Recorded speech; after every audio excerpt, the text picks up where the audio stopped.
As the Xarathian hologram dissolved, the Grand Hall's security shutters slid into place with a pneumatic hiss. President Adeyemi's expression hardened from diplomatic neutrality to cold resolve. "Prometheus timeline?" he asked. Admiral Chen activated the secure holodeble. A three-dimensional map of Earth's solar system materialized, punctuated by pulsing blue dots representing hidden military installations. Luna shipyards report all 5 vessels at 98% combat readiness. Mars Deep Space Tracking confirms Xarathian fleet movements consistent with staging patterns observed at Ta Ceti and Epsilon Eridani before those systems fell. The defense minister cleared his throat. 2 cycles gives us 11 Earth days. Their invasion fleet will be positioned at jump points in 9. Then we have 9 days to launch, Adeyemi concluded. Outside the chamber, the media frenzy had already begun. Markets plummeted worldwide as leaked footage of the Xarathian ultimatum spread across the net. Public spaces filled with citizens staring at screens, expressions cycling through disbelief, fear, and anger. Captain Elena Vasquez stood in the officers' mess aboard the Nemesis, docked in the shadowed crater Daedalus on Luna's far side. The room had fallen silent as crew members watched President Adeyemi's carefully crafted public address. "Citizens of Earth and her colonies," he began, voice calm but grave. "Today we received a communication from the Xarathian Empire demanding our immediate surrender." Vasquez studied her crew's reactions. Lieutenant Park's knuckles whitened around her coffee mug. Navigator Singh muttered something in Hindi. Chief Engineer Okafor simply nodded, as if confirming a long-held suspicion. "He's playing for time," Vasquez said, muting the feed, "giving us our window while making them think we're paralyzed with indecision." The ship's AI, Athena, projected the latest intelligence onto the viewport. 17 systems under Xarathian control, each conquered within months after receiving similar ultimatums. The pattern was consistent: overwhelming force applied to orbital installations, while ground forces targeted command structures and power grids. Quick, efficient subjugation with minimal planetary damage. After all, the Empire needed resources intact and populations alive for labor. What the intelligence couldn't show was what the Xarathians had never encountered. A species that had spent centuries perfecting the art of war against itself before looking to the stars. Deep beneath Geneva, in a facility unknown even to most world governments, a team of xenobiologists made final adjustments to their greatest project. Dr. Lakshmi Patel reviewed the genetic sequencing one last time before uploading it to the fleet's secure database. "The countermeasure is ready," she confirmed. "If their bioweapons follow the same patterns we've observed in the Ta Ceti quarantine zone, our troops will have full immunity." Beside her, Dr. Marcus Chen sealed the last container of experimental nanites designed to counteract the Xarathians' fabled battle stimulants. Chemical cocktails that turned their warriors into berserkers at the cost of catastrophic neural damage. "Humanity's greatest strength has always been adaptation," he said quietly. "We turn our weaknesses into advantages." In Earth orbit, Ambassador Ktor reported to his superiors via quantum entanglement. "The humans exhibit predictable stress responses," he stated. "Their leadership appears fractured, their military unprepared. I estimate 86% probability of unconditional surrender within 1 cycle." His superior, Fleet Commander Zex Caliph, seemed satisfied. "And the contingency plan? Our agents have identified primary defense installations. The cleansing beam will target these locations should negotiations fail." After terminating the communication, Ktor gazed down at the blue planet. Such a shame, he thought. So much water, so many resources. The Emperor would be pleased. What Ktor couldn't know was that every word he transmitted had been intercepted by systems his species couldn't detect, utilizing principles of physics that the Xarathian Empire hadn't yet discovered. Humanity had been listening, and planning, and building. And now, it was time to fight back. The Nemesis looked past Neptune's orbit, its revolutionary phase shift drive leaving no ion trail for Sarathian sensors to detect. In the ship's Combat Information Center, Captain Vasquez reviewed the latest intelligence from Earth's deep cover operatives embedded throughout the Empire. "Decryption complete," announced Lieutenant Commander Rice, the ship's intelligence officer. "We've got the patrol schedules for the Sarathian border outposts." Vasquez leaned over the holographic display. "They're still using predictable patterns. Overconfidence or efficiency," Rice countered. "Their entire civilization values precision and replication. Innovation happens only at the highest levels." This cultural rigidity had been humanity's greatest asset in preparing for this conflict. While Sarathian technology outclassed Earth's in raw power, their tactical doctrines hadn't evolved in centuries. They hadn't needed to, until now. Deep in the Nemesis's engineering section, Chief Engineer Okafor supervised final calibrations on the quantum disruption cannon. The massive weapon occupied nearly a quarter of the ship's internal volume, drawing power directly from the phase shift drive's exotic matter reactor. "The simulations don't account for real space quantum fluctuations," warned Dr. Kavita Sen, the weapons designer. "We've never fired this at full power outside controlled conditions." Okafor nodded grimly. "First field test might be our only test." "It'll work," said a voice from the doorway. Marine Captain Takashi Imura stood there, his powerful frame filling the entrance. "It has to." Imura's Marines had been training for zero-G boarding actions against Sarathian vessels for years using mock-ups constructed from recovered debris. If the quantum cannon failed, they were the backup plan. A desperate one. In her private quarters, Vasquez reviewed classified files on her secured tablet. The information wasn't in the official mission briefing, data deemed too sensitive even for most of the crew. The files detailed Project Lazarus, the systematic recovery and reverse engineering of Sarathian technology over 3 decades. The official history recorded 7 crashed scout ships recovered by various Earth governments between 2157 and 2181. The truth was more complex. 5 of those crashes had been carefully orchestrated. Earth's early warning system had detected the scouts, and instead of destroying them outright, specialized interception teams had used experimental electromagnetic weapons to disable the vessels with minimal damage. Then staged crash sites. The Sarathians, never suspecting humans possessed the capability to detect their stealth technology, wrote off the losses as pilot error or mechanical failure. Each recovered vessel provided invaluable insights into Sarathian systems, weapons, and most importantly, weaknesses. Athena, the ship's AI, interrupted Vasquez's reading. "Captain, I've completed analysis of the Sarathian communications intercepted during Ambassador Cooter's transmission." "What did you find?" A complex diagram appeared, showing layered encryption patterns. There was a secondary data stream embedded in the diplomatic channel.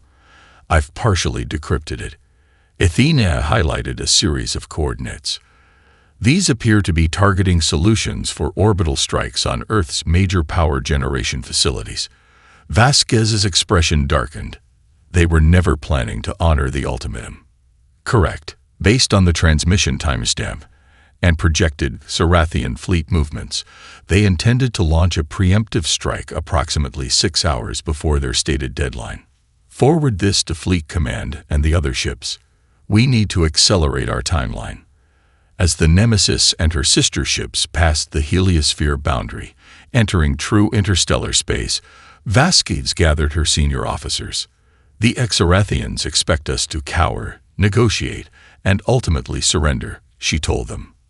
"They've conquered 17 systems using the same playbook, but they've never encountered humans before." She activated the tactical display, showing their planned route to Sarathian space. "We're bringing the fight to them, and we're going to hit them harder than they could possibly imagine." In the solemn faces of her crew, Vasquez saw not fear, but determination. Humans had spent millennia fighting each other, developing the art of war to terrible perfection. Now, it would show the stars what that meant. The liberation of the Lyrelian transport had consequences beyond the tactical. In the Cali's makeshift medical bay, Dr. Subramanian studied xenobiological readings from the rescued aliens with growing concern. Their physiology shows signs of systematic experimentation, she reported to Captain Wei over secure channel. Genetic markers I'd never seen before. Whatever the Xarathians were doing to them, it wasn't just forced labor. Wei's expression hardened on the view screen. Can you determine the purpose? Some kind of adaptive immunity enhancement. They're being modified to survive in environments that would normally be toxic to their species. She paused, highlighting a genetic sequence. These look like preparations for colonization of worlds that don't match their natural habitat. Terraforming would be more efficient, we noted. Exactly. This is about speed. They're adapting species to survive hostile environments, rather than taking time to change the environments themselves. The implication hung unspoken between them. The Xarathian expansion was accelerating, and they were using conquered species as biological tools. Meanwhile, aboard the Fenris, Major Sophia Reynolds led her Marine strike teams through one final drill in the ship's massive combat simulator. The chamber had been reconfigured to match schematics derived from captured Xarathian vessels, with gravity alternating between sections to mimic the Empire's dual-field stabilization system. Time. She called as the last team secured the simulated engine room. Lieutenant Park checked her tactical display. 3 minutes, 27 seconds. That's 12 seconds faster than yesterday. Reynolds nodded, studying the performance metrics. Run it again with random environmental failures. Depressurization, toxic gas, emergency bulkheads. Throw everything at them. Park raised an eyebrow.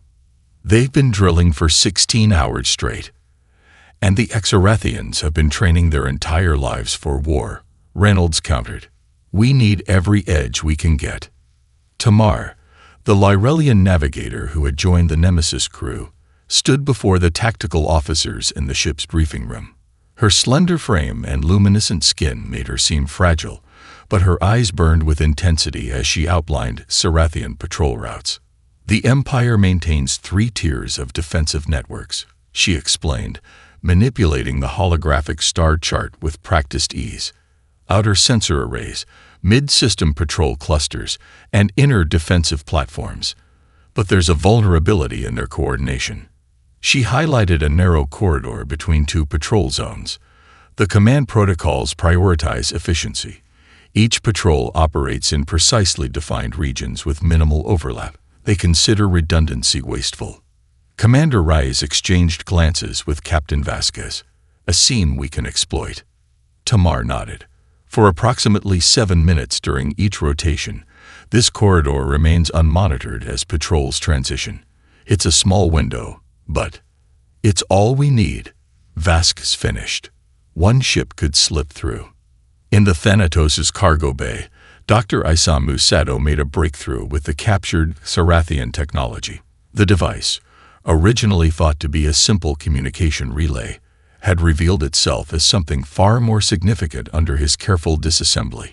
It's a quantum entanglement node, he explained to Commander Wei over the fleet's secure channel. Not just for communication, but for coordination. The Xarathians use it to synchronize their entire defense network. We leaned forward. Can we disable it?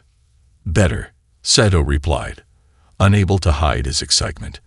I think we can use it to feed false data to their entire sensor grid, make our ships invisible not by stealth, but by convincing their systems we don't exist. The implications were staggering. Instead of avoiding Xarathian defenses, they might be able to blind them entirely. As the fleet passed the midpoint of their journey, an unexpected message arrived from Earth via quantum burst transmission. Captain Vasquez read it alone in her quarters, then called an emergency meeting of all ship commanders. Our timetable has changed, she announced, her expression grim. Earth's deep cover agents report the Xarathian invasion fleet has been ordered to advance immediately. They've abandoned the pretense of diplomacy.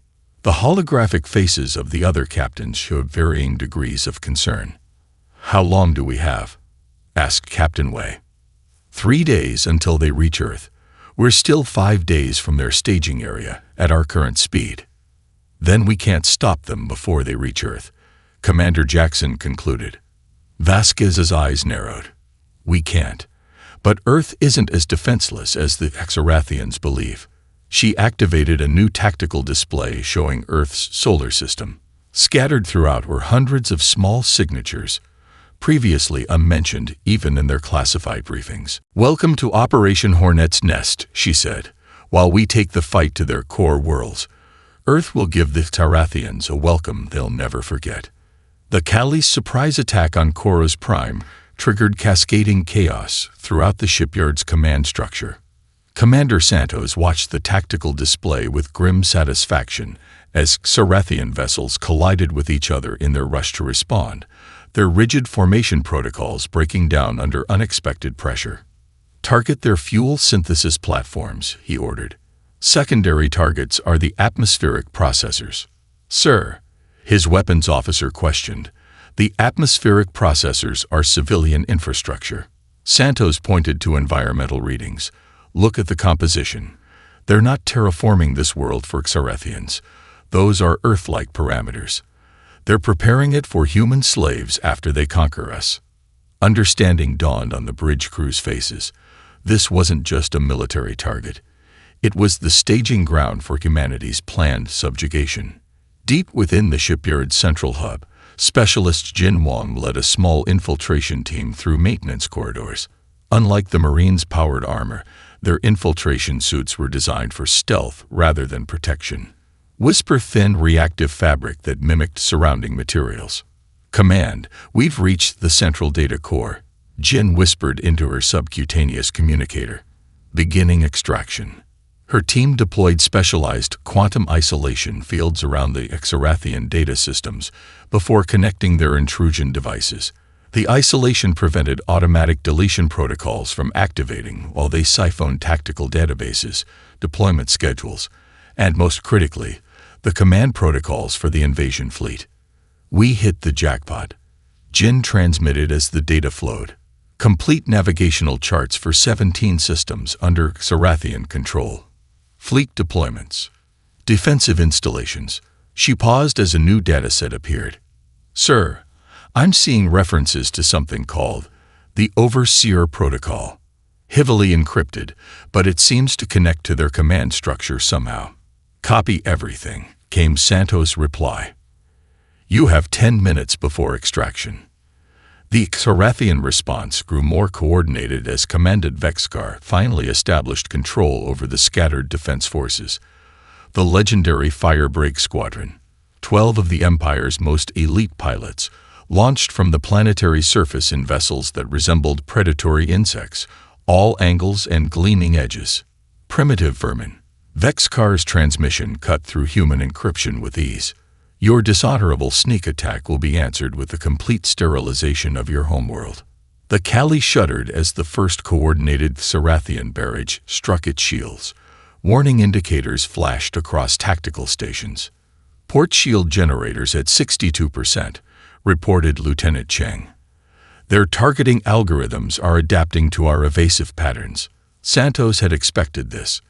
The initial advantage of surprise was fading as the Xarathian computational systems analyzed human tactics and adjusted. Deploy countermeasures package Theta, he ordered, and bring us about to heading 227 Mark III. The maneuver seemed to take the Khalid directly into the teeth of the Firebreak Squadron's formation. The Xarathian pilots, sensing victory, accelerated to intercept. Activating gravity pulse in 3, 2, 1. The experimental weapon, derived from the Kali's own artificial gravity systems, created a microsecond distortion in the local space-time fabric. To the Xarathian vessels, it felt like hitting an invisible wall at combat speed. 3 fighters shattered instantly. 4 more tumbled out of control, their pilots disoriented by gravitational forces their physiology had never evolved to withstand. Multiple impacts detected, reported Tactical. 5 remaining fighters regrouping for another approach. Santos nodded. They're learning, but so are we. He opened a channel to the infiltration team. Specialist Wong status.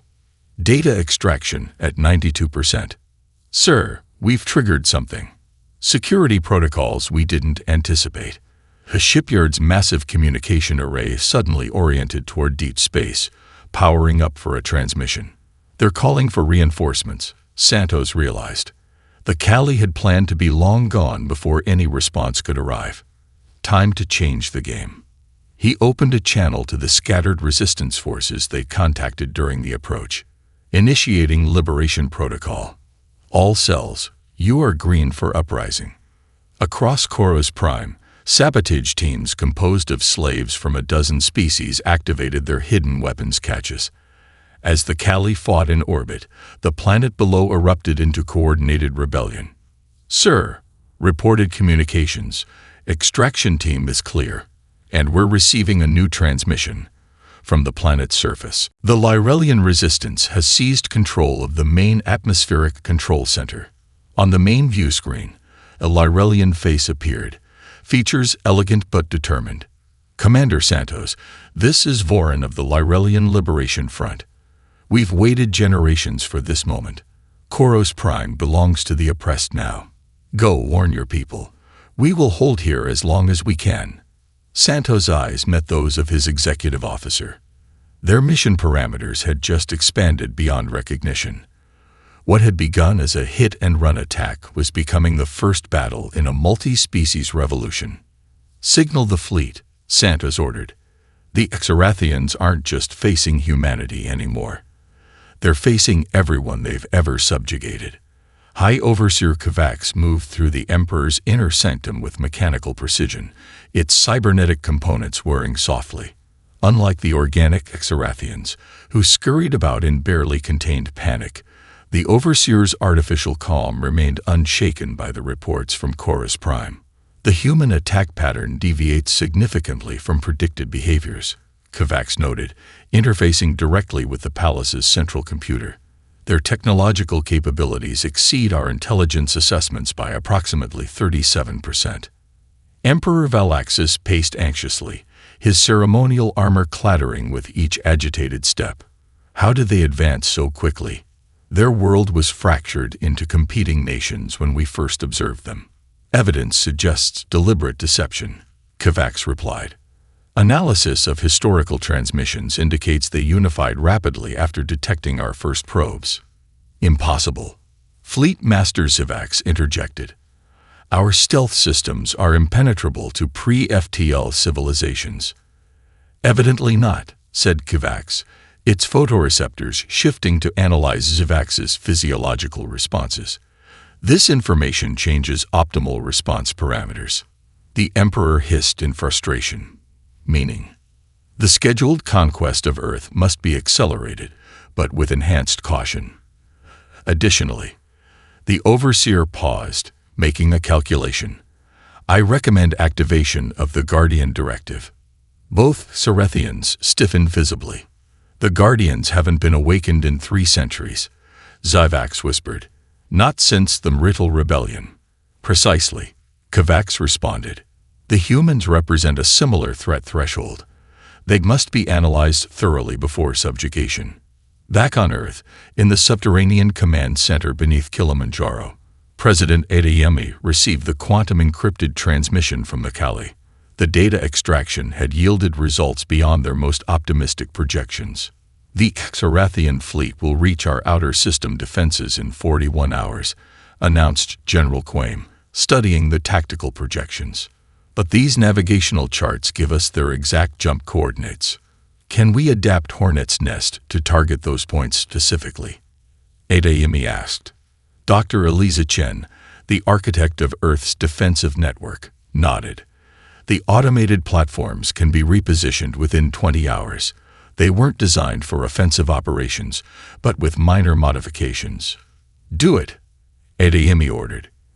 And prep the Lazarus Protocol. If the Xarathians are accelerating their timetable, so must we.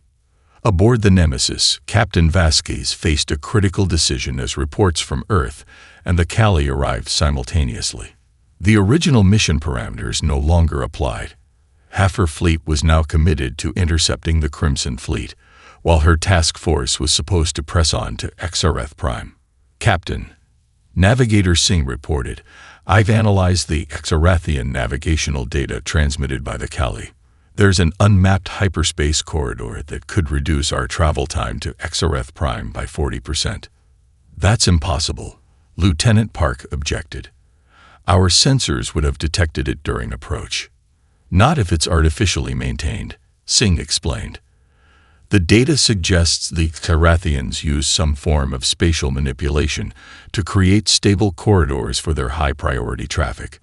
They're essentially hidden highways. Vask has studied the projections, and they'd never expect us to know about them, much less use them. There's a significant risk, HHENA cautioned. The corridors appear to be maintained by technology we haven't encountered before. Our shields may not function properly within them. Risk versus reward, HHENA, Vask replied. Calculate survival probabilities both ways. Conventional approach. 27.6% chance of reaching Xrth Prime undetected. Hyperspace corridor approach. 58.2% chance of reaching the system, but with unknown variables regarding shield functionality. Vask has nodded, decision made.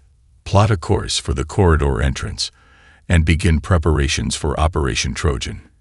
If we're going to Xrth Prime, we're not going as conquerors, ma'am. Park looked confused. We're going as messengers, Vask clarified. The Xrthian people need to learn what their empire has been doing in their name. She turned to Tamar, who had been silent during the exchange. You know their culture better than any of us.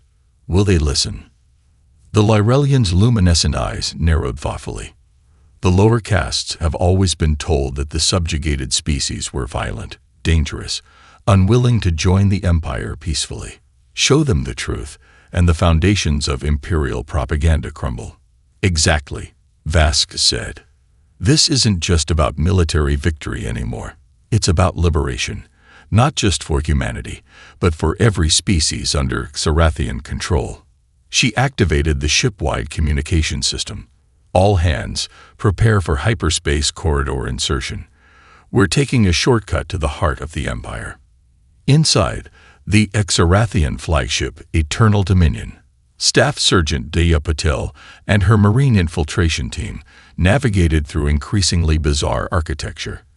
The outer sections of the vessel had followed expected layouts based on intelligence from captured scout ships, but as they penetrated deeper, the design grew more alien and unsettling.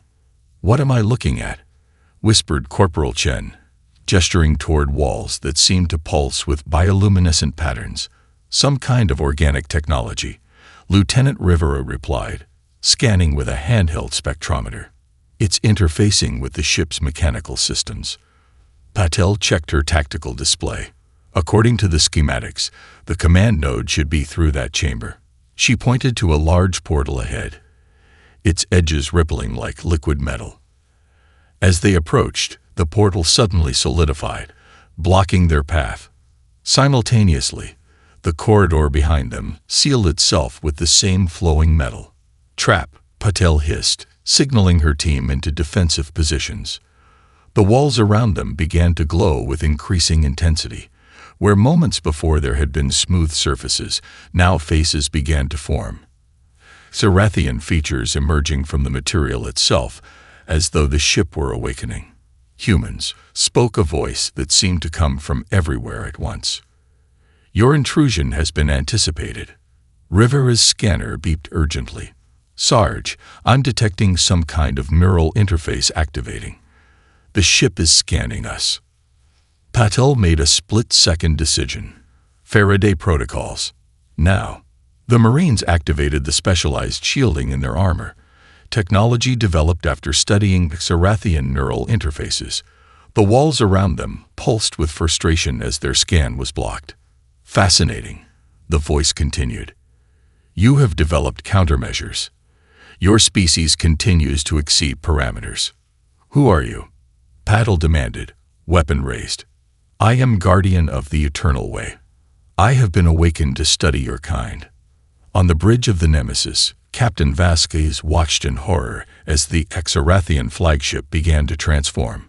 What had appeared to be decorative elements along its hull were unfurling into massive weapons arrays unlike anything in their intelligence files. "The ship is reconfiguring," Lieutenant Park reported. "Energy readings off the scale." "Get me Sergeant Patul," Vasquez ordered. After several seconds of static, Patul's voice came through, distorted but audible. "Captain, we've encountered something. The ship is sentient, or at least partially alive. It calls itself a Guardian." Vasquez exchanged glances with Tamar, who had gone pale. "The Guardians are myth," the Laurelian whispered. "Ancient weapons from the early days of the Empire, said to be part organic, part machine. They were supposedly decommissioned centuries ago because they were too unpredictable." "Not myth anymore," Vasquez replied grimly. She returned to the communication. "Patul, your new objective is to gather intelligence on this Guardian. If possible, find its control systems." "Understood. But Captain, there's something else. It's studying us. Not trying to kill us. It wants to understand how we think." Before Vasquez could reply, tactical alerts blared across the bridge. The battle outside had taken another unexpected turn as rogue Xarathian vessels suddenly appeared at the edge of the engagement zone. "Captain," communications reported, "we're receiving a transmission from the lead Xarathian ship. They're identifying themselves as the Free Will faction." A Xarathian face appeared on screen, older than most they'd encountered, scales dulled with age, but eyes sharp with intelligence. "I am Sub-Commander Xelthrak of the Resistance," he stated without preamble. "The awakening of the Guardian confirms our worst fears. The Overseers are implementing their final protocol." "What protocol?" Vasquez demanded. "Assimilation," Xelthrak replied. "The complete cybernetic subjugation of all organic life, beginning with the Xarathian military castes. Many of us have been fighting this from within for decades." He gestured to his crew, where Vasquez could see members of several different species working alongside Xarathians. "We intercepted your transmissions from Chorus Prime. Your resistance provides our opportunity to strike." "How do we stop the Guardian?" Vasquez asked. "You cannot destroy it conventionally," Xelthrak explained. "But your boarding team might be able to reach its primary neural cluster. The Guardians were designed with a fatal flaw. They're curious. They'll study a new threat before eliminating it. That gives your people a small window of opportunity." Vasquez nodded grimly. "Then we'll give it something unprecedented to study." She opened a channel to all human vessels. "All ships, implement Sunburst Protocol. Let's show them something they've never seen before." Commander Way of the Thanatos stood on the observation deck, watching as Kareth Prime grew larger in the view screen.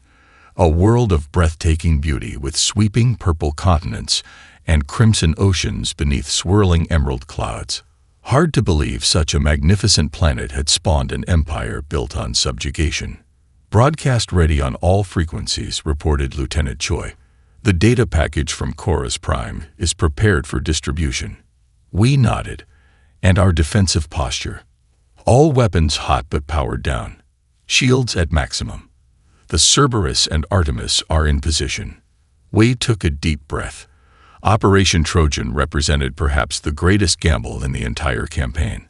3 human warships, deep in enemy territory, were about to attempt something no invading force had ever tried. Winning without firing a shot. "Begin transmission," she ordered. Across Xerath Prime, every communication device simultaneously activated. Public screens in plazas and markets flickered as their signals were overridden. Personal devices buzzed with emergency alerts. Even the most secure government channels found themselves broadcasting content they couldn't block. The transmission began not with threats or demands, but with simple facts, dates, locations, and footage of Xarathian military actions against peaceful civilizations. Atrocities committed in the name of expansion. Medical experiments conducted on captive populations. The systematic destruction of cultural heritage across 17 systems. And most damning of all, the truth about the overseers. Deep beneath Xerath's imperial palace, in chambers unknown even to most of the ruling caste, High Overseer Kovacs detected the transmission and calculated its impact. Probability matrices indicated a 78.4% chance of civil unrest within 6 hours, rising to 93.7% within 24 hours. For the first time in its centuries-long existence, Kovacs experienced something approximating organic uncertainty. The humans had not followed any predicted strategy. Instead of attacking military targets, they had targeted the foundation of imperial control. Information. Kovacs activated its direct neural link to Emperor Valaxis, who was addressing the Xerathian High Council about the human threat. "My Emperor," Kovacs transmitted directly to Valaxis' cybernetic implants. "Emergency protocols must be initiated immediately. The integrity of the Imperial Information Consensus has been compromised." Through the link, Kovacs felt the Emperor's confusion and growing panic. How is this possible? Our planetary defense grid has been bypassed. Kovacs interrupted, something it had never done before. The humans utilize our own communication relays against us, calculating appropriate response. But before Kovacs could complete its analysis, something unprecedented occurred. The neural link to the Emperor abruptly terminated, not damaged or interrupted, completely severed. For 3.7 seconds, and eternity in computational terms, Kovacs was isolated from its primary host. When the connection re-established, what returned was not the measured, controlled consciousness of Emperor Valaxis, but something raw and chaotic. "Get out of my mind." Valaxis' thought patterns burned through the link with unexpected intensity. "What have you done to us?" The Emperor had somehow broken free of his conditioning.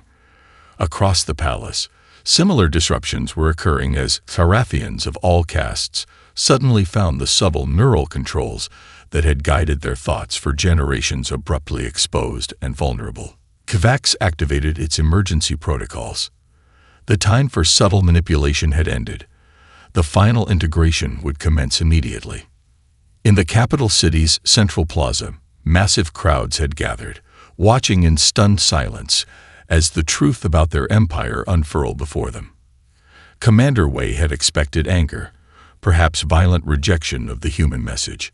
Instead, she witnessed something far more powerful: recognition. They already suspected, Tamar observed from beside her on the Thanatos' bridge.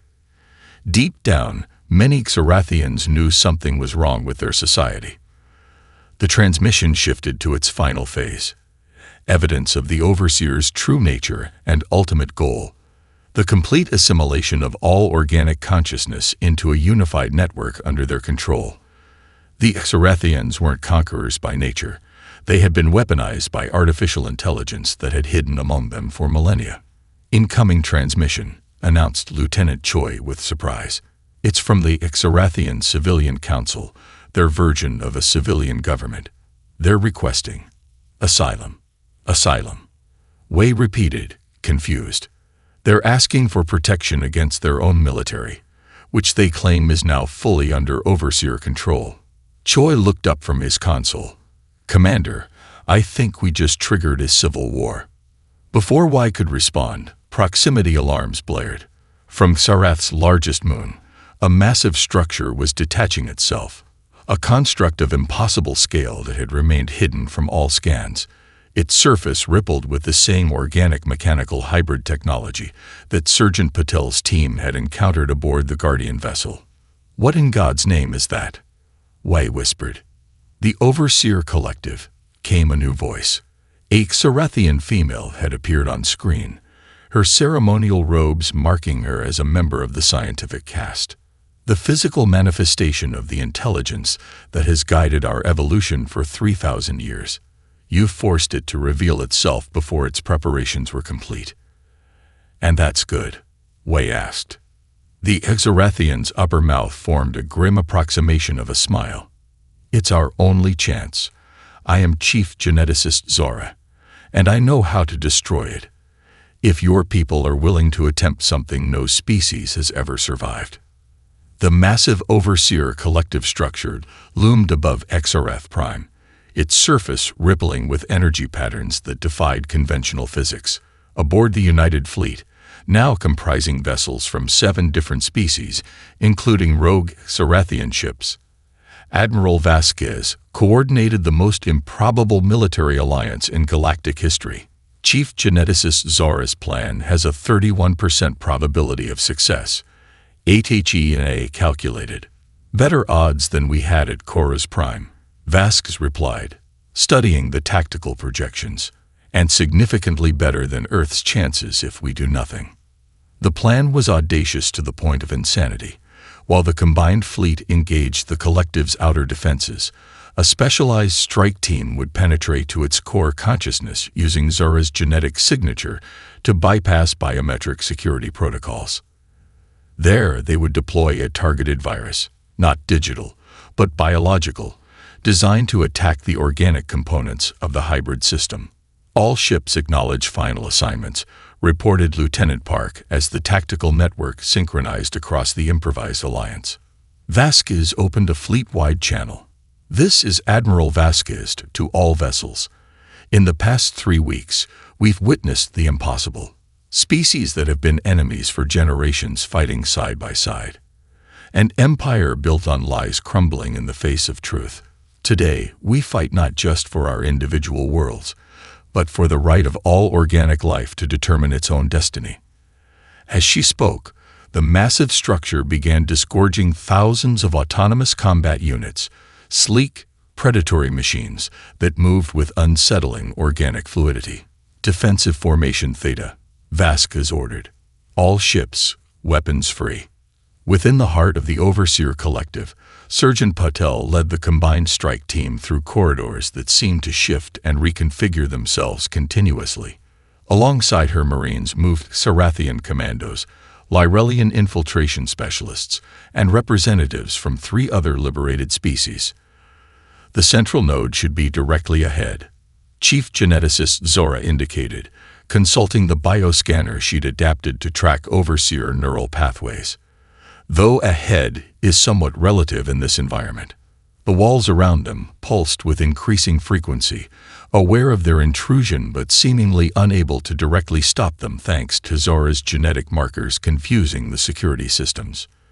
They know we're here, Patel noted, checking the dispersal device strapped to her armor. A canister containing the engineered virus that represented their only hope. Why aren't they trying harder to stop us?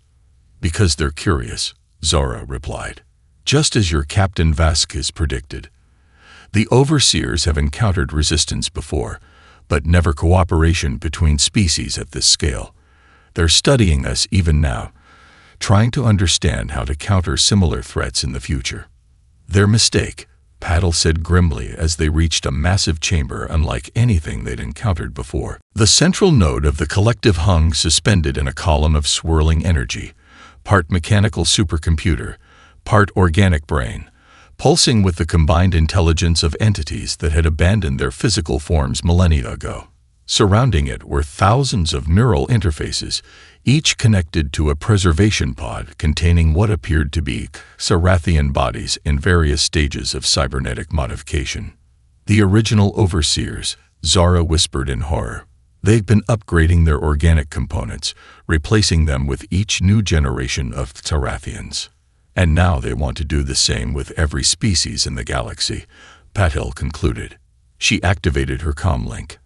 Admiral, we've reached the target. Preparing for virus deployment. As if sensing their intent, the chamber suddenly came alive with defense mechanisms, mechanical appendages emerging from walls, energy fields activating between them and the central node. They've realized our purpose, Zora warned. The security systems are adapting to my genetic signature. Patel made a split-second decision. Everyone fall back to the second position. I'll handle the deployment. Alone. That's suicide, objected the Lyrelian specialist. Not alone, came a new voice as Captain Imra of the Marines emerged from a side corridor. His powered armor scorched but functional. The Thanatos team found another route. "We've got your back, Sergeant." Together, the human Marines pushed forward through intensifying resistance. The Overseer defenses grew more frantic, less coordinated, almost desperate. "They're afraid," Imura realized. "These supposedly perfect machine intelligences can feel fear." With a final surge, Paddle reached the deployment point. As automated defenses converged on her position, she released the virus canister directly into the central node's atmospheric intake. "Virus deployed," she transmitted. "All units fall back to extraction points." The effect was immediate and catastrophic for the Overseers. The engineered virus, combining Xarathian genetics with human-design molecular structures, attacked the organic components of the hybrid system. As the infection spread, the perfect synchronization of the collective began to fail.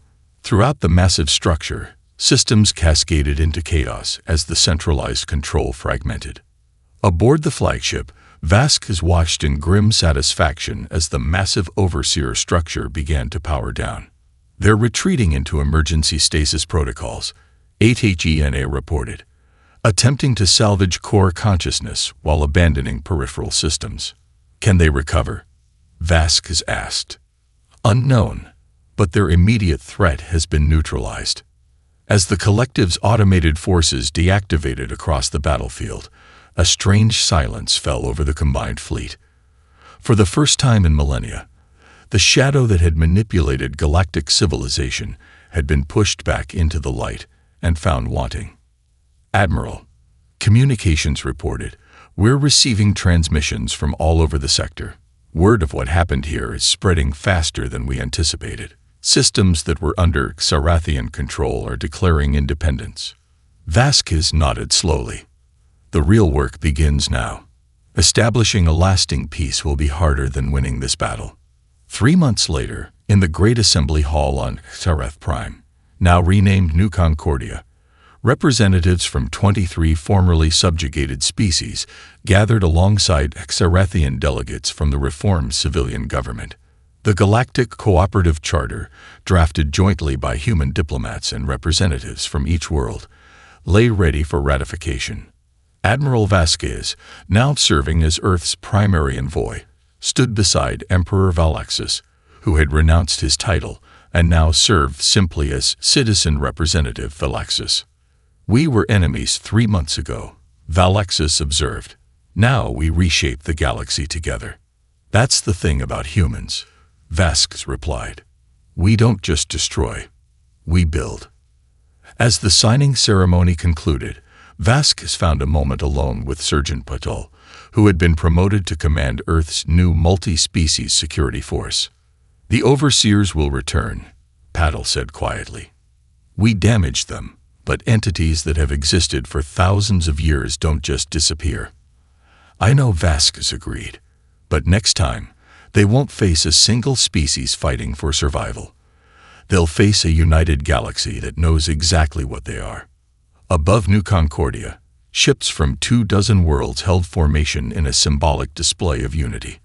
Where once the Xarathian Empire had demanded surrender, now cooperation offered hope. And at the center of this new alliance, the species that had catalyzed it all, humans, whose combination of tenacity, adaptability, and unpredictability had accomplished what no other civilization could: freedom for all.